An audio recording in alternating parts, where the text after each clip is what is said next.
तर वय पाहून परमात्मा कृपा करतो असं आपल्याला दिसत नाही. भक्तीचं महत्त्व असं आहे, काहीही वय असो त्याला मोठेपणा येतो. संसारात काहीही वय असलं तर मोठेपणा येत नाही संसारामध्ये सुद्धा, बरं का. 5 वर्षाचं पोरगण त्याच्या पाया पडावं, कोणाला पटेल का हो? व्यवहारामध्ये हे पटण्यासारखं आहे का? कोणालाही पटत नाही. कोणीतरी म्हातारा व्हावं लागतो, बरं का. जयाचे आयुष्य धाकुटे होय, बळप्रज्ञा झिरोनीचा आहे, तर याचे नमस्कार ती पाय वडील म्हणून. ज्ञानेश्वर महाराज म्हणतात, ज्याचं आयुष्य संपत आलं, धाकटं झालं, आयुष्याच्या दृष्टीनं जो धाकटा झाला, थोडेच दिवस जगणार आहे, बळ प्रज्ञा झिरोनीचा आहे, ज्याच्या शरीरातलं सगळं बळ झिरून गेलं, ज्याची बुद्धी झिरून गेली, अशा माणसाला संसारातली माणसं तर याचे नमस्कार ती पाय वडील म्हणून. त्याला वडील म्हणून नमस्कार करण्याचा प्रकार आपल्याला जगात पाहायला सापडतो. म्हणजे कोणी बाल असेल तर त्याला मोठेपणा व्यवहारात सिद्ध होत नाही. पण परमार्थाचा विचार जर आपण केला, ज्यानं भक्ती तत्वाचा लाभ करून घेतलेला आहे, अशा पुरुषाचा विचार जर आपण करायला लागलो तर तो बाल असूनसुद्धा पूज्यतेला प्राप्त झाला. अशी उदाहरणं आपल्याला पाहायला सापडतात, बरं का. म्हणजे व्याधाचा विचार करा, त्याचं आचरण चांगलं नाही. ते स्कंदपुराण वगैरे पुराणामध्ये शिवभक्त असलेल्या एका कण्णप्प नावाच्या व्याधाची कथा आहे. ते तो कण्णप्प काय करायचा, कण्णप्पाची कथा अशी आहे. एका व्याध राजाच्या पोटी, पारधी राजाच्या पोटी जन्माला आलेला तो एक मुलगा, राजाच्या पोटी जन्मलेला, पण व्याधाच्या पोटी जन्मलेला, अरण्यामध्ये राहणारा, जंगली लोकांबरोबर विचरण करणारा. तारुण्यात आला, 15-20 वर्षाचं, 20 वर्षाचं त्याचं साधारणपणे वय झालं, आणि त्याला असं वाटायला लागलं की बाबा आपण आता या जंगलाचे राजे पुढच्या काळामध्ये होणार. आत्ता युवराज पदावर आपला अभिषेक व्हायला लागला, म्हणजे भविष्यातले आपण या जंगलाचे जर राजे असू तर आपल्याला या जंगलातल्या उग्र प्राण्याचा संहार करता आला पाहिजे. याच्याकरता शिकारीचं ज्ञान असलं पाहिजे. शिकारीचं ज्ञान त्यानं घेतलेलं होतं, पण ते असं प्रत्यक्षामध्ये रानात जाऊन शिकार करणं वगैरे तो अजून तो शिकायचा होता. त्याला निशाण कसं साधावं वगैरे वगैरे शिकवलं गेलेलं होतं. कोणतीही शस्त्र कशी चालवावी त्याला माहिती झालेलं होतं, पण प्रत्यक्षात त्या शस्त्राचा वापर करून एखाद्या प्राण्याचा निरोध करणं, एखाद्या प्राण्याला आकळणं, एखाद्या प्राण्याला मारणं त्याला अजून जमलेलं नव्हतं. या कण्णप्पानं विचार केला, आपण रानात जावं, एखाद्या प्राण्याची शिकार करून बघावं, असं मनात आलं. शिकारीचं ज्ञान तर झालं, कशी आपण पारध करायची हे आपल्याला शिकवलं गेलेलं आहे, पण नेमकी शिकार कशी करायची हे रानात गेल्याशिवाय शिकायला मिळणार नाही. गादीवर पडून एखाद्या माणसाने पोहण्याच्या सगळ्या पवित्र्याचा अभ्यास केला आणि पाण्यात जाऊन तो पडायला लागला, पोहायचा प्रयत्न करायला लागला. पोहता येईल का? पोहता येत नाही. पोहणं शिकायचं असेल तर पाण्यातच पडावं लागतं, शिकार करायची असेल तर रानातच जावं लागतं. अरे घरामध्ये तुम्ही ते निशाण साधणं वगैरे सगळ्याच्या सगळं जरी शिकलेले असाल तरी रानात गेल्याशिवाय काय उपयोग आहे हो? असा विचार करून त्या कण्णप्पाने काय केलं, आपल्या बापाला सांगितलं, म्हणे बाबा मला शिकार करायची आणि रानात जाऊ द्या म्हणे. बापानं सांगितलं काही अडचण नाही, आपण पारधीच आहोत, व्याधच आहोत, आपल्याला रानात जायचंच आहे, शिकार करायचीच आहे, पण काय कर म्हणे, अजून तुला जंगलाचा परिचय नाही. जंगलामधून फिरत असताना एखादं हिंस्त्र श्वापत जर अंगावर चालून आलं तर त्याचा प्रतिकार कसा करावा, त्याला कसं आकळावं, अजून तुला ठाऊक नाही. त्याच्यामुळं तू तरुण आहेस, तडफदार आहेस, तुझ्या अंगात ताकद आहे, तुला शस्त्र कशी चालवावी त्याचं ज्ञानही दिलं गेलेलं आहे. सगळं जरी खरं असलं तरी प्रत्यक्ष रानात गेल्याच्या नंतर, हिंस्त्र श्वापद अंगावर चालून आल्याच्या नंतर प्रतिकाराकरता कराव्या लागणाऱ्या योजना, याचं अनुभवात्मक ज्ञान तुझ्याकडे नाही. म्हणून एक काम कर म्हणे, तू जा रानात, शिकार तूच कर, पण तुझ्यासोबत माझे 2 अनुभवी सेवक देतो, त्यांना तू सोबत घेऊन जा म्हणे. त्यांना ठीक आहे म्हणून सांगितलं. बापाने 1-2-4 सेवक दिले. हा रानामध्ये गेला. रानात गेल्याच्या नंतर इकडे तिकडे फिरताना एक असं उन्मत्त असलेलं एक रानडुकरासारखं जनावर त्याच्यासमोर आलं. यानं त्याच्या पाठीमागं लागून त्याची शिकार करायची ठरवली. त्याला बाण मारायचा ठरवला. त्याच्या पाठीमागं धावत राहिला, त्याला बाण मारला. त्याला बाण लागल्याच्या नंतर ते रानडुक्कर जे रानामध्ये इकडे तिकडे पळत राहिलं, त्याच्या पाठीमागं लागून ते पडलं की नाही, मेलं की नाही हे पाहायकरता तो त्याच्या पाठीमागं भरधाव घोड्यानिशी धावायला लागला. धावता धावता बऱ्याच दूरपर्यंत गेला. सोबत आलेले हे जे बापानं दिलेले सेवक होते ते मागं पडले आणि कण्णप्पा एकटा त्या रानडुकराच्या पाठीमागं गेला. जंगलात रस्ता भटकला. आता डुकर काय सरळ सडकेनं पळतं काय हो? ते इकडं तिकडं रानात जेव्हा धावायला लागलं तेव्हा त्याच्या पाठीमागं धावण्यामध्ये याचा रस्ता भटकला गेला. हा रानात कुठं आपण आलो त्याला काही कळेना. एवढ्यात त्याच्या बापानं पाठवलेले सेवक कसे तरी त्याला शोधत त्याचा माग काढत त्याच्यापर्यंत पोचले. रानडुक्कर मेलेलं त्यानं दाखवलं. त्यानं सांगितलं, म्हणे माझी शिकार झाली, मी बरोबर याला बाण मारला, याला बाण लागला, हा इथं मरून पडला, हे निश्चित मला कळालं, म्हणजे मला शिकार करता येते. समाधानाची गोष्ट बोलल्याच्या नंतर त्याने सांगितलं, वा फार चांगलं झालं म्हणे राजकुमार, फार छान झालं. आता आपण परत चलावं. एक शिकार झाली ना, आता याच्यापेक्षा जास्त शिकार करायचं कारण नाही. आपण तुम्हाला शिकार करता आली एवढं कळालं ना, आता चला घरी चला परत. असं ते सगळे सेवक बोलत असताना त्याकडनं पाच लक्ष समोरच्या एका टेकडीवर असलेल्या मंदिराकडे गेलं. ते मंदिर पाहिल्यापासून त्याच्या मनाला त्या मंदिरात असणाऱ्या देवाच्या संबंधानं पराकोटीचा श्रद्धाभाव निर्माण झाला होता. कसा निर्माण झाला? दैवयोगच बरं का. मागचं काहीतरी पुण्य असेल, पूर्वपुण्य काहीतरी त्याचं फळाला आलं आणि त्याच्यामुळं त्याला तिथल्या देवतेच्या संबंधानं श्रद्धाभाव निर्माण झाला. आणि तो म्हणायला लागला, ते मंदिर इथून जे मला दिसायला लागले ना, ते मंदिर मला काहीतरी माझ्या संबंधातलं वाटतं. तिथं जायचं आणि त्या देवाची सेवा करायचं माझ्या मनामध्ये. कोण आहे? पारधी आहे. आचरण कसं आहे? डुक्कर मारले आत्ता त्यानं. अशा अवस्थेमध्ये त्याला देवाच्या संबंधानं पराकोटीचा प्रेमभाव निर्माण झाला. आणि त्या कंडप्पानं सांगितलं, आपल्याला त्या मंदिरात दर्शनाला जायचं आहे. त्याच्या काय कारण आहे त्या देवाच्या संबंधानं मला प्रेम निर्माण होण्याचं मला माहिती नाही, पण आत्ता ते मंदिर पाहिल्यापासून मला तिथल्या देवतेचं प्रेम निर्माण झालेलं. कोण देव तिथं बसला आहे माहिती नाही. तिथे भगवान महाविष्णू आहेत का, भगवान शंकर आहेत, ब्रह्मदेव आहेत, गणपती आहेत, कोण बसलं आहे तिथं मला माहिती नाही, पण त्या मंदिरात असलेल्या देवतेच्या संबंधानं मला प्रेमभाव निर्माण झाला. आपण तिकडं जायचं. या सोबत आलेल्या सेवकाने सांगितलं, वा म्हणे राजकुमार, फार चांगली गोष्ट आहे, भाग्याची गोष्ट आहे. तुमच्याच घराण्यातल्या पूर्वजांनी, तुमच्याच वाडवडिलांनी बांधलेलं हे मंदिर आहे. भगवान शंकराचं मंदिर आहे. आपले पिताश्री जेव्हा रानामध्ये आमच्या येतात तेव्हा आम्ही त्यांच्यासोबत असतो, अनेक वेळेला असायचो. इथं आल्याच्या नंतर या टेकडीवरच्या या मंदिरात जाऊन त्यांनी शिवाचं दर्शन घेतलं नाही असं कधीच घडलं नाही. आले की इथं शिवदर्शनाला ते जातच असतात. आणि हे मंदिर पाहिल्यावर तिथल्या देवतेच्या संबंधानं प्रेमभाव निर्माण झाला असं तुम्ही जर बोलत असाल, पूर्वजाची तुमच्यावर कृपा आहे, देवाची तुमच्यावर कृपा आहे, चला म्हणे दर्शनाला आपण सगळेच जाऊ. हे त्या टेकडीवर आले, मंदिरात गेले, भगवान शंकराचं दर्शन घेतलं.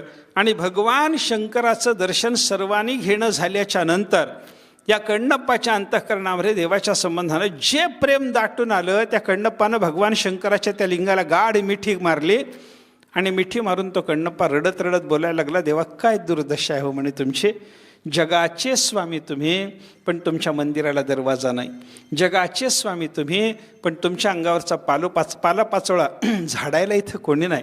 जगाचे स्वामी तुम्ही, पण तुम्हाला देवा कोणी आंघोळ घालत नाही. जगाचे स्वामी तुम्ही, जगाला प्रकाश देणारे तुम्ही, पण तुमच्या मंदिरात देवा दिवावात नाही. काय करावं म्हणे, काय करावं,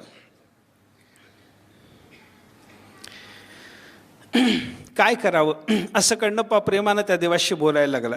आणि देवाशी बोलता बोलता कण्णप्पानं सांगून टाकलं, देवा आजपर्यंत झालं ते झालं, पण आता मी आलो ना, मी तुमची सेवा करण्याकरता माझं जीवन सगळं समर्पण करतो आणि अखंड तुमची सेवा करतो म्हणे. मी आता तुमची सेवा करणार आहे. कण्णप्पा तिथं देवाची रोज सेवा करायला लागला. 4-2 दिवस गेले आणि हे बापाच्या सोबत दिलेले जे सेवक होते, या सेवकाने सांगितलं की म्हणे महाराज आपल्याला परत गेलं पाहिजे. मंदिरात देवाची सेवा झाली ना, 4 दिवस सेवा केली ना तुम्ही, पाहिजे असेल तर अजून 1 दिवस थांबा ना. त्यांनी सांगितलं नाही म्हणे, आता मी इथं थांबणार आहे, तुम्हाला परत जायचं तर तुम्ही परत जाऊ शकता. हे बापानं पाठवलेले सेवक त्याची समजूत घालून थकले आणि हा येत नाही असं दिसलं की ते परत गेले. परत गेल्याच्या नंतर एकटा कण्णप्पा भगवंताची सेवा करायला लागला. आता त्या कण्णप्पाची म्हणजे भिल्लाची देवाची सेवा कशी असणार आहे हो, काय सेवा करीत होता तो, त्याची सेवा कशी होती सांगू. तो काय करायचा, सकाळी उठल्याबरोबर रानात जायचा. रानात गेल्याच्या नंतर त्याचं पहिलं काम एखादं रानडुक्कर मारणं, ते मारलेल्या रानडुकराचं मांस काढणं, ते मांस काटक्यावर शिजवणं, ते भाजून घ्यायचं. ते भाजून घेतलेलं मांस पानाच्या पत्राळीमध्ये गुंडाळायचं, आपल्या बगलेत दाबून धरायचं. देवाला नैवेद्य लागेल ना, याच्याकरता ती सोय म्हणून तो मांसाचा तुकडा त्यानं भाजून घेतलेला असायचा सोबत. त्याच्यानंतर रस्त्यानं इकडं तिकडं जाताना कुठं जर मधमाशाचं पोळं दिसलं तर ते पोळं झाडायचं, एखादा पानाचा द्रोण करून त्याच्यामध्ये तो मध साठवून घ्यायचा. मध मिळाला, शिजवलेलं मांस आपल्याजवळ रानडुकराचं आहे ते घ्यायचं आणि पुढं जाता जाता एखाद्या डबक्यामध्ये त्यानं स्नान करायचं. ते स्नान झाल्याच्या नंतर देवाच्या स्नानाकरता पाणी सोबत घ्यायचं म्हणून चुळेमध्ये पाणी भरून घ्यायचं, तोंडात पाणी भरून घ्यायचं. देवाला स्नान घालायचं, अभिषेक घालायचं म्हणून चुळेत पाणी घ्यायचं. तिथून त्या डबक्यातून बाहेर पडल्याच्या नंतर बेलाचं फुलाचं एखादं झाड जर रस्त्यानं दिसलं तर त्याचं ते बेल फुल तोडणं झाल्याच्या नंतर विस्कटलेल्या केसामध्ये ते सगळं खोचून जमा करून संग्रहित करून घ्यायचं देवाला समर्पण करण्याकरता. जवळ का पिशवी आहे का काय राहणार त्याच्याजवळ? जंगली माणूस, व्याधाचा मुलगा, त्याच्याजवळ काही सामग्री नाही अशी साठवण्याची वगैरे. म्हणून अशा पद्धतीनं बेलफूल जमा करणं झालं, देवाच्या अभिषेकाकरता पाणी तोंडात घेणं झालं, देवाच्या नैवेद्याकरता म्हणून मांसाचा गोळा शिजवून घेणं झालं, मध सोबत घेतला. हे सगळं सोबत घेणं झाल्याच्या नंतर ऐका, तो मांसाचा गोळा बगलेत दाबलेला, तो द्रोण मधाचा हातामध्ये डाव्या हातात धरलेला, उजव्या हातात धनुष्य धरलेलं, त्याच्यावर बाणाची योजना केलेली. कारण रानातून जाताना पुन्हा एखाद्या हिंस्त्र श्वापदानं झडप घातली अंगावर तर काय करा, त्याचा प्रतिकार करण्याकरता म्हणून असा सज्ज धनुष्य धरून, एका हातात ते धनुष्य धरून एका हातामध्ये तो मधाचा द्रोण आणि तोंडामध्ये पाणी वगैरे ही सगळी सामग्री घेऊन कडनप्प इकडं तिकडं पाहत पाहत पाहत पाहत शिवालयात यायचं.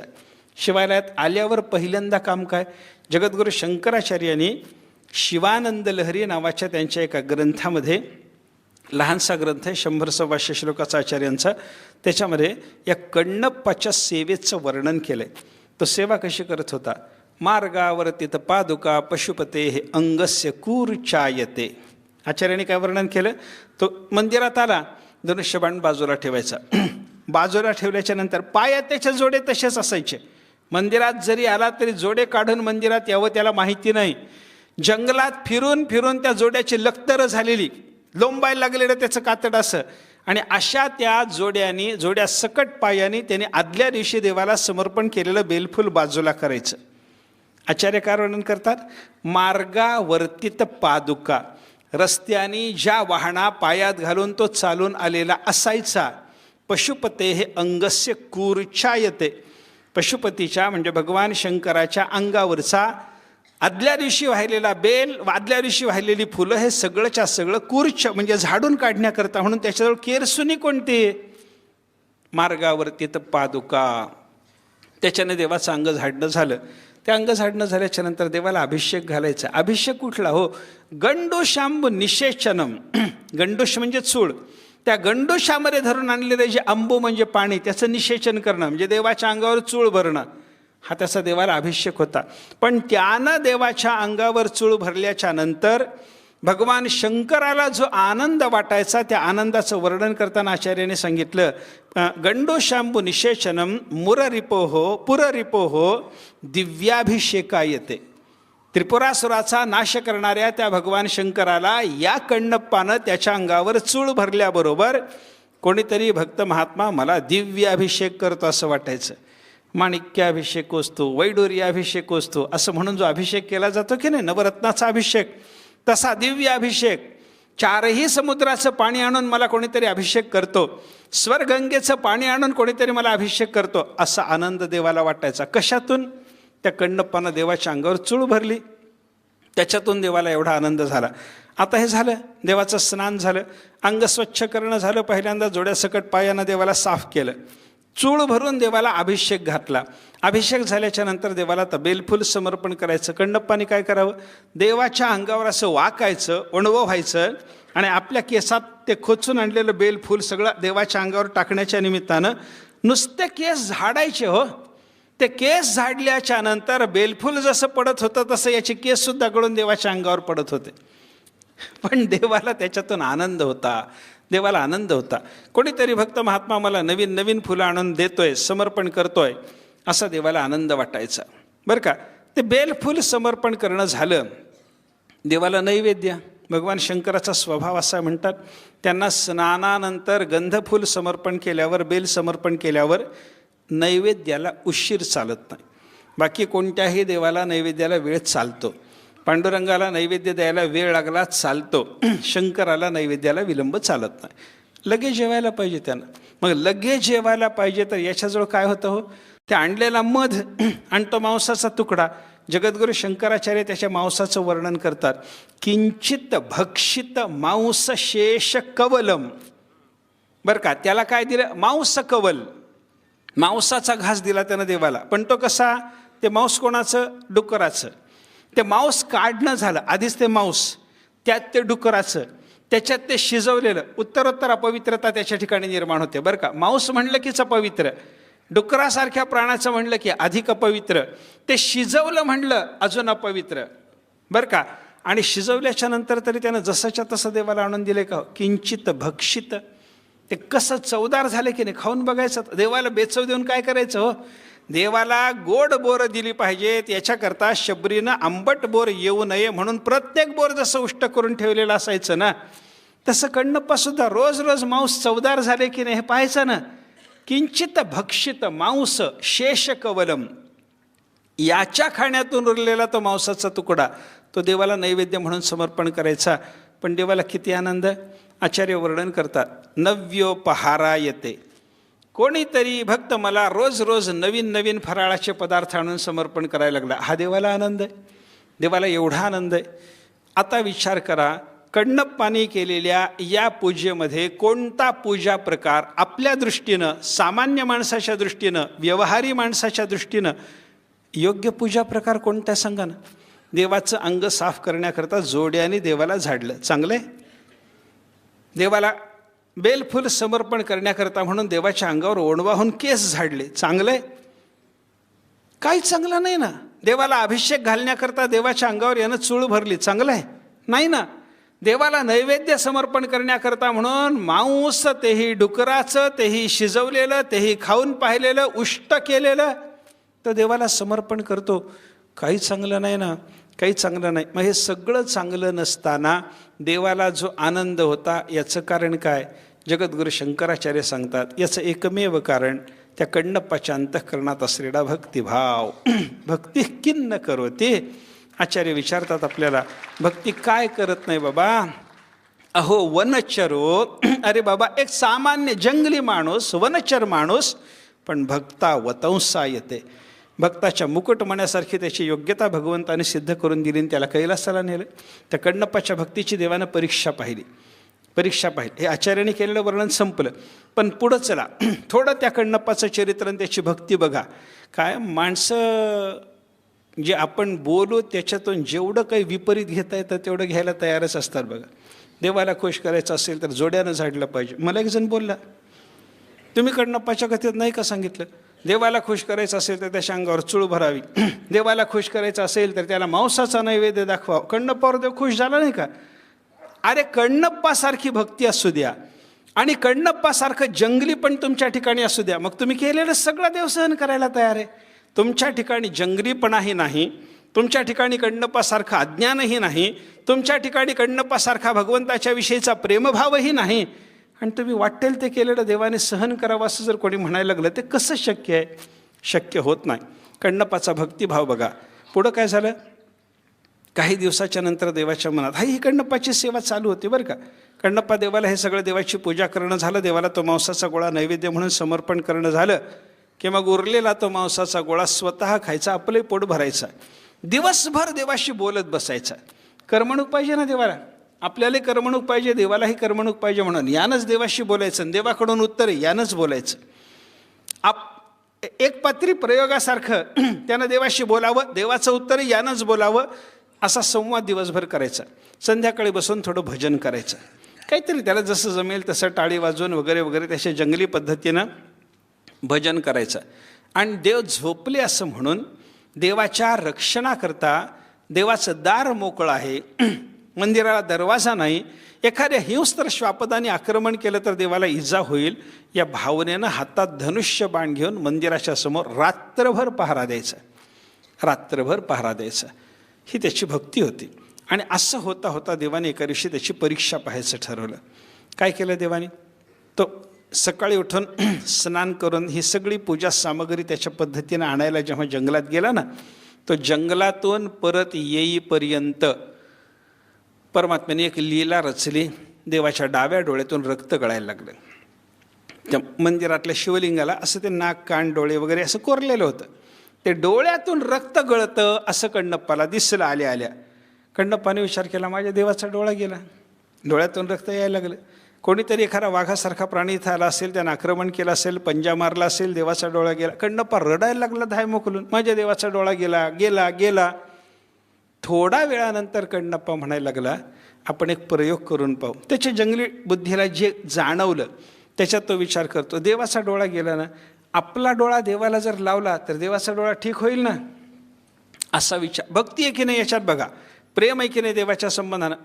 त्याचा विचार जंगली असेल, त्याच्या विचाराला काही महत्त्व नसेल, पण हे जरी असलं तरी त्याचा तो विचार भक्ती भावनेनंच त्याला स्फुरलेला आहे, ही गोष्ट नाकारता येत नाही. कण्णप्पानं काय विचार केला, माझा डोळा देवाला देतो म्हण. मी आंधळा झालो चालेल, पण देवाला आंधळे पण कसं शोभेल बाबा. त्यानं काय केलं, बाणाच्या टोकाने आपला डावा डोळा असं काढून घेतला आणि देवाच्या डोळ्यावर तो डोळा लावला. आणि देवाने लीला दाखवली हो, याचा डोळा देवाला त्यानं चिकटवल्याबरोबर देवाचा डोळा ठीक झाला. कण्णप्पाला आनंद झाला, छान झालं म्हणे, माझ्या देवाला डोळा आला. माझा डोळा गेला चालेल, देवाला डोळा यावा ही भावना होती. देवाला डोळा आला, माझ्या देवाला डोळा आला म्हणून कण्णप्पा आनंदानं शिवशिव करून नाचायला लागला. तो नाचत असताना अजून परीक्षा पाहण्याच्या निमित्तानं देवानं दुसरी लीला दाखवली. उजव्या डोळ्यातून रक्त सुरू झालं. कण्णप्पा म्हणायला लागला, अरे माझ्या देवाचा हाही डोळा फुटला, आत्तापर्यंत दिसलं नव्हतं पण आता हाही फुटलेला दिसायला लागला. काय करू, आता मला उपाय माहिती झाला म्हणे. आपला डोळा देवाला दिला की देवाला डोळा येतो, देवाला दिसायला लागतं, मला माहिती झाले. आता दुसरा डोळा काढतो आणि देवाला समर्पण करतो. कण्णप्पा समोर बसला देवाच्या, बाण घेतला, आपला डोळा काढायचा, पण तो डोळा काढताना कण्णप्पाच्या लक्षात असं आलं की अरे हा डोळा काढल्याच्या नंतर हा आधीच गेलेला असल्यामुळं हा दुसराही काढला की मी आंधळा होणार, आणि मी आंधळा झाल्यावर देवाच्या कोणत्या डोळ्याच्या जागी आपल्याला हा डोळा लावायचा आहे आपल्याला दिसणार नाही. मग काय करा, कुठे आपल्याला हा काढलेला डोळा लावायचा हे कळाय करता काहीतरी आपल्याजवळ खूण असली पाहिजे. काय खूण, कण्णप्पाने जोड्या सगट पाय देवाच्या डोळ्यावर दाबून धरला आणि मग डोळा काढून इथं लावायचा आहे. ही जंगली बुद्धी आहे, त्याला काय करता, स्थूल बुद्धी आहे त्याची, पण भक्तिभावना केवढी आहे, प्रेम केवढं आहे त्याच्यातलं विचारात घ्या. कण्णप्पाने तो पाय जोड्या सकट देवाच्या डोळ्यावर दाबून धरला, बाणाने आपला डोळा काढला, देवाच्या डोळ्याच्या जागी लावला आणि तो दाबून धरल्याबरोबर देवाला दृष्टी आली आणि भगवंतानी कृपा करून कण्णप्पाला ही दृष्टी दिली. आणि कण्णप्पाचा असा भक्तिभाव पाहून परमात्म्याने कण्णप्पाला कैलासाला नेलं. ही कथा स्कंद पुराणामध्ये आपल्याला ऐकायला मिळते. कथेचं तात्पर्य काय, कण्णप्पासारखा जंगली जीवसुद्धा भक्त श्रेष्ठाच्या पदवीला जो प्राप्त झाला तो कशामुळं प्राप्त झाला सांगा ना. एकमेव त्याच्या अंतःकरणात भक्तिभावाचा उदय झाला म्हणून. त्यानं योगाभ्यास केला असता तर एवढा मोठा तो झाला नसता, त्यानं कर्मानुष्ठान केलं असतं तर एवढं मोठे पण त्याला आलं नसतं, त्यानं स्वरूप साक्षात्कारात्मक ज्ञान संपादन करण्याचाही जरी प्रयत्न केला असता तरी एवढी मोठी पदवी कण्णप्पाला प्राप्त होण्याची शक्यता नव्हती. कण्णप्पाला श्रेष्ठत्व जे प्राप्त झालं एकमेव कारण भक्ती, अंतःकरणात देवाच्या संबंधानं निर्माण झालेला प्रेमभाव, हेच एकमेव त्याचं कारण आपल्याला पाहायला सापडतं बरं का. म्हणून आपण पाहत काय होतो, काहीही बाहेरची गुणसंपदा परमात्मा विचारात घेत नाही. आचरण कसं आहे परमात्मा पाहत नाही. व्याधस्य आचरणं ध्रुवस्य च वयः, ध्रुवासारख्याचं वय काय देवाने पाहिलं नाही. विद्या गजेंद्रस्य का, परमात्मा विद्येचाही विचार करत नाही. विद्या पाहूनच जर परमात्मा संतुष्ट झाला असता तर गजेंद्र नावाच्या हत्तीवर देवाला संतुष्ट होता आलं नसतं. गजेंद्र नावाच्या हत्तीवर देव संतुष्ट झाला ना. नारायणाखिल गुरो भगवन नमस्ते म्हणून भगवंताला कमळ समर्पण करून भक्तिभावानं शरण गेलेल्या त्या गजेंद्राला परमात्मा प्रसन्न झाला ना. परमात्म्याने त्याला प्रसन्न होणं कशामुळं केलं, त्याच्याकडे विद्या होती म्हणून नाही बाबा, त्याच्याकडं ज्ञान नाही तरी परमात्मा त्याला प्रसन्न झाला. विद्या गजेंद्रस्य का जातीर विदुरस्य, विदुराची जात काय हो, भक्तश्रेष्ठ विदुर काका. देवाने सुद्धा विदुराच्याबद्दल बोलत असताना विदुराला काका म्हणून संबोधावं एवढी योग्यता जी विदुरांना प्राप्त झाली. विदुराच्या घरी जाऊन देवानी कण्या खायला तयार व्हावं, विदुराच्या घरी जाऊन देवानी केळं खायला तयार व्हावं, हा अधिकार विदुराला जो प्राप्त झाला बरं का. शिष्टाई करण्याकरता पांडवांच्याकडून कौरवाकडे जेव्हा भगवान आले होते की नाही, शिष्टाई फसली आणि शिष्टाई फसल्याच्या नंतर दरबारातून बाहेर पडत असताना दुर्योधनानं सांगितलं, देवा तुम्ही आमच्याकडे आलात, आमच्याकडे दूत म्हणून आलात, धर्मराजाचे दूत म्हणून आलात, शिष्टाई करण्याकरता आलात. शिष्टाईच्या प्रसंगानं तुमचं आमचं जे बोलणं झालं त्याच्यात तुम्हाला यश मिळालं नाही, गोष्ट खरी आहे, पण आता आपलं बोलणं संपलं ना. हा व्यवहार संपला ना, आता आपल्या नात्याचा विचार करून माझ्याकडे जेवण करावं ना देवा तुम्ही. देवानं सांगितलं तसं होत नाही म्हणे, तसं होत नाही. नातं आहे माझं तुमचं. दुर्योधन म्हणाला, दुर्योधनाची लक्ष्मणा नावाची मुलगी भगवान श्रीकृष्ण परमात्म्याच्या जांबवतीच्या पोटी जन्मलेल्या सांब नावाच्या मुलाला दिली होती. देवाचा मुलगा, दुर्योधनाची पोरगी, लग्न झालेलं, सख्खे व्याही आहेत दोघं एकमेकाचे. आणि त्या व्याहीपणाचा विचार करून दुर्योधन म्हणायला लागला, देवा नात्याचा विचार करा, माझी विनंती आहे तुम्हाला, जेवा ना माझ्या घरी. भगवंतांनी सांगितलं नाही म्हणे. का जेवत नाही देवा? निमंत्रणाशिवाय कुठं दुसरीकडे जेवायची सवय नाही म्हणे आपल्याला. देवाची भाषा आहे बरं का. मी निमंत्रणाशिवाय आगंतुकीने जेवायला जात नाही म्हणे. जेवायला जात नाही. जेवायला नाही. जेवून आलात का देवा? नाही, जेवूनही आलो नाही म्हणे. जेवूनही आला नाहीत, माझ्याकडे जेवतही नाहीत. देवा जेवायचं आहे की नाही तुम्हाला? इथंच जेवणार आहे म्हणे. कुठं? हस्तिनापुरातच जेवणार आहे. अरे माझ्याच गावात जेवता, माझ्याकडे नाही, तुमच्याकडे जेवत नाही म्हणे. तुम्हाला दुसऱ्यांनी कोणी निमंत्रण दिले का ज्याच्याकडे तुम्ही जेवायला जाणार? माझ्याकडे का जेवत नाही? मी निमंत्रण दिलं नाही म्हणून. आणि तुम्ही ज्याच्याकडे जेवायला जातो म्हणता, याच गावात जेवायला जाणार ना? हो, इथंच जाणार आहे. मग या गावात तुम्हाला कोणी निमंत्रण दिले का दुसऱ्यांनी? ज्याच्याकडे तुम्ही जाणार त्यानं तुम्हाला निमंत्रण दिलं, त्यानंही निमंत्रण दिलं नाही. मग मीही निमंत्रण दिलं नाही, त्यानंही निमंत्रण दिलं नाही. मी निमंत्रण दिलं नाही म्हणून माझ्याकडे जेवायचं नाही, आणि त्यानं निमंत्रण न देता त्याच्याकडे जेवायचं, असं का? देवाने सांगितलं, स्वतःच्या घरी जेवायला जायला निमंत्रणाची गरज नाही. स्वतःच्या घरी जेवायला जायचं असेल निमंत्रणाची गरज नाही.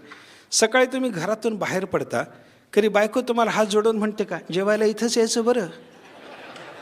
असं झालंय का? झालंय का कधी? कधी होत नाही, कधी होत नाही. तरी आपण घरीच जातो की नाही जेवायला? का? निमंत्रणाची गरज नसते ना. आपल्या घरी जेवायला जायला निमंत्रणाची गरज नसते. देवाने सांगितलं, मी माझ्या घरी जेवायला जाणार. तुमचं घर देवा?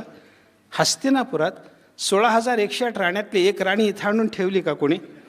देवाने सांगितलं तसं नाही. माझं घर आहे, ते तुमचंच होतं, पण तुम्ही ते आपलं म्हणत नाही. माझं घर, माझं मला कळतं, म्हणून मी त्या घराला माझं घर म्हणतो. कोणाच्या घरी? विदुराच्या घरी जाणार आहे म्हणे जेवायला. विदुराच्या घरी जाणार. विदुराच्या घरी जाणार म्हटल्यानंतर दुर्योधन म्हणतो, त्या भिकाऱ्याच्या घरी काय आहे म्हणे. काय त्या विदुराच्या घरी? कशा करता देवा तुम्ही त्याच्याकडे जेवायला जाण्याचा निर्धार करता? अरे ते आमच्या वडिलाकडे मंत्री म्हणून होते, गोष्ट खरी आहे, पण विदुर काकांनी मंत्रीपदाचा त्याग केलेला असल्यामुळे ते जंगलात राहतात सध्या. ऐश्वर्याने भरलेलं मंत्र्याचं घर, एवढं मोठं सन्मानाचं प्राप्त झालेलं मंत्रीपद विदुर काकांनी सोडून दिलं होतं. का सोडलं? महाभारतात त्याच्याही कारणाची मीमांसा फार छान आहे. धृतराष्ट्राच्याकडे मंत्री म्हणून काम करत असताना विदुर काकांनी 3 प्रसंगात धृतराष्ट्राने सल्ला विचारल्यावरून त्यांना सल्ला दिला होता. या प्रसंगात मी कसं वागू सांग विदुरा. विदुराने सांगितलं असं वागा, हे करा, असं करा. आणि विदुराचा सल्ला धृतराष्ट्राने ऐकला नाही. 3ही वेळेला नुकसान झालं. धृतराष्ट्राचंही नुकसान झालं, कुटुंबाचं नुकसान तर झालंच झालं, राष्ट्राचंही नुकसान झालं. आणि आपण मंत्रिपदावर असताना, आपण दिलेला सल्ला राष्ट्राच्या कल्याणाचा असताना, तो सल्ला ऐकला तर राष्ट्राचं कल्याण झालं असतं हे निश्चित असताना, हा सल्ला आपल्या राजाने ऐकू नये हे त्या मंत्रिपदावर असलेल्या विदुराला सहन झालं नाही. त्याने सांगितलं, तुम्ही ऐकणार नसाल, राष्ट्राचं वाटोळं होणार असेल, नको आपल्याला मंत्रिपद. सोडून दिलं, त्याग केला. मंत्रिपदाचा त्याग केलेला. आता मंत्रिपदाचा त्याग केल्याच्या नंतर मंत्र्याचं घर, ते राजीनामा दिल्यानंतरही काही दिवस राहता येतं, हे आत्ताच चालू झालं. तेव्हा कुठलं आलं हो? राजीनामा दिल्याबरोबर ते घर रिकामं करावं लागलं. घर रिकामं केलं. विदुराजवळ आहे काय? संपत्ती दुसरी काहीच नाही. मग काय करा? जंगलामध्ये एक झोपडी निर्माण केली, पर्णकुटी. त्या पर्णकुटीमध्ये विदुर राहायला लागले. काय काम करायचं तिथं? अखंड भगवंताच्या भजनाशिवाय धंदा नाही. विदुराची बायको सुलभा, अत्यंत धर्मनिष्ठ, अत्यंत पतिनिष्ठ, अत्यंत भगवननिष्ठ. दोघांनी मिळून तिथं भजन करत राहावं, देवाचं चिंतन करत राहावं. अयाचित वृत्तीनं दोघं जगायला लागले. कोणालाही काहीही कधीही न मागता जे काही कोणीतरी त्यांच्या घरी आणून दिलं असेल तेवढ्यावर उपजीविका करायची. आणि अयाचित वृत्तीचं कसं न मागता न याचित ते अयाचित न मागता आलं तेच खायचं. आणि त्याचं असं पुन्हा जे न मागता घरी आलेलं आहे ना ते त्या दिवशीच संपवायचं, दुसऱ्या दिवशी करता संग्रह करायचा नाही. आणि त्याच्यामुळे किती अडचण जात असेल विचार करा. विदुर काकांनी ही अयाचित वृत्ती स्वीकारलेली, सपत्नीक अयाचित वृत्ती. कोणी त्या विदुराला त्या जंगलामध्ये काय नेऊन देणार, कोणी काही नेऊन द्यायचं नाही. योग असा होता, भगवान श्रीकृष्ण परमात्मा धृतराष्ट्राच्या सभेतून जेव्हा बाहेर पडले तेव्हा बाहेर पडत असताना उद्धवाला सोबत घेतलं होतं देवाने. त्या प्रसंगात उद्धवच रथ हाकायला बसले होते. रथात बसल्या बसल्या उद्धवानी देवाला विचारलं, देवा रथ कुठं न्यायचं आहे? तुम्ही तर आत्ता सभेमध्ये बोललात आपल्याला एका घरी जेवायला जायचं आहे, पण तुमचं दुर्योधनाचं झालेलं पुढचं बोलणं मला ऐकू आलं नाही. कुठं जायचं आहे? देवाने सांगितलं, उद्धवजी चलो विदुर घर जाए. सूरदास महाराजांचं पद आहे, उद्धवजी चलो विदुर घर जाए. बड़े बड़े मंदिर कोण काम के भाव अदब नहीं पावे. उद्धवजी चलो विदुर घर जाए. या हस्तिनापुरामध्ये बडे बडे मंदिर आहेत. मंदिर म्हणजे घर, मोठी मोठी वाडे आहेत, मोठी मोठी घरं आहेत. कौन काम के, पण ही घरं काय कामाची? भाव अदब नाही पावे. आपल्याविषयीची भावना, आपल्याविषयीचा आदर इथं आपल्याला दिसत नसेल, काही नाही म्हणे उद्धवा, आपल्याला इकडं जायचं नाही. कुठं जायचं मग देवा? विदुर घर जाय, विदुर घर जाय. विदुराच्या घरी भगवंताची स्वारी निघाली आणि देव विदुराच्या घराच्या दिशेनं रथ घेऊन निघाले. हे हस्तिनापुरातल्या लोकांनी जेव्हा पाहिलं तेव्हा काही कामकाजाकरता गावात आलेले विदुर इकडे तिकडे फिरत होते. त्यांना लोकांनी सांगितलं, तुमच्या घराकडं देवाचा रथ निघाला आहे. मग विदुर भगवंताच्या दर्शनाकरता घाईघाईनं आपल्या घराकडं निघाले. आधीच भगवान आलेले. दरवाजा देवानी वाजवला. विदुराची पत्नी स्नान करत होती. एकच वस्त्र त्या माऊलीकडे असल्यामुळे अंगावरचं ते वस्त्र काढून ठेवल्यानं स्नान करायला बसलेली माऊलीन देवाची दारावर थाप ऐकू आल्याबरोबर कोण आहे म्हणून हिनं विचारलं. मी श्रीकृष्ण परमात्मा आलो असं देवाने सांगितल्याबरोबर देहभान विसरली. दरवाजा उघडला. विदुर पत्नीनं देवाला आत घेतलं, आसन मांडलं, देवाला बसवलं. अंगावर वस्त्र नाही याचंसुद्धा तिला भान राहिलं नाही. आणि अशा अवस्थेमध्ये विदुराकडं त्या दिवशी कोणीतरी केळं आणून दिलेली होती एका टोपलीमध्ये. ते टोपलं घेऊन देवाच्या समोर बसले. देवाने सांगितलं घरी गेल्या गेल्या भूक लागली, खायला काहीतरी पाहिजे. विदुर पत्नीनं काय करावं? ते केळाचं टोपलं घेऊन देवाच्या समोर बसले. केळ सोलावं, गाभा आपण खावा, सालपट देवाच्या हातात द्यावं. देवाने ते सालपट खाता खाता कौतुक करावं. वा, असं केळ ब्रह्मांडात कुठे मिळत नाही म्हणे, कुठेही मिळत नाही, कुठेही मिळत नाही. उत्तम केळं, उत्तम केळं, उत्तम केळं. साल खाणं चालू आहे आणि केळाचं कौतुक करणं चालू आहे. एवढ्यात विदुर धावत घरी आले. दरवाजा उघडा पाहिला. आत देव आसनावर बसलेले पाहिले. देवाच्या समोर आपली बायको आहे ती विवस्त्र हे पाहिलं. आणि टोपल्यातले केळं सोलते, गाभा आपण खाते, देवाच्या हातात सालपट देते हे पाहिल्याबरोबर विदुराने सहज आपल्या धर्मपत्नीला हाक मारली, सुलभे काय चाललंय तुझं? एवढं म्हणल्याबरोबर त्याचा देहभाव जागा झाला. धावत घरात गेली, वस्त्र अंगावर घेतलं, देवाच्या समोर येऊन बसले. परत केळ सोललं, देवाच्या हातात गाभा दिला, सालपट स्वतः खायला लागले. आणि तो केळाचा गाभा खाता खाता भगवान म्हणायला लागले, सुलभे आत्तापर्यंतची केळं चांगली होती ग, हेच केळ बेचव कसं लागलं म्हणे. खात होते सालपट आणि करत होते केळ म्हणून कौतुक. आत्ता केळाचा गाभा खातात, पण हे केळ असं कसं विचित्र लागलं म्हणतात. हे पाहिल्याबरोबर विदुराच्या डोळ्यात पाणी आले. विदुराने विचारलं, देवा काय चाललंय? आत्तापर्यंत सालपट खात होता आणि कौतुक करत होतात, आत्ता केळ दिले तुमच्या हातामध्ये माझ्या बायकोनं, तर हे कसं असं बेचव लागलं म्हणता काय देवा? देवाने सांगितलं, विदुरा तुम्हाला माहिती नाही का माझा स्वभाव कसा आहे? अंतरीची घेतो गोडी, पाहे जोडी भावाची. देव सोयरा, देव सोयरा, देव सोयरा दिनाचा. अंतःकरणात असलेली भक्ती मी पाहत असतो. पत्र पुष्प फल हे भजावया मिस केवळ, वाचोनी आमुचा लाग निष्कळ भक्ती तत्व. भक्ताच्या अंतःकरणात असलेली शुद्ध भक्तीच मी सेवन करत असतो.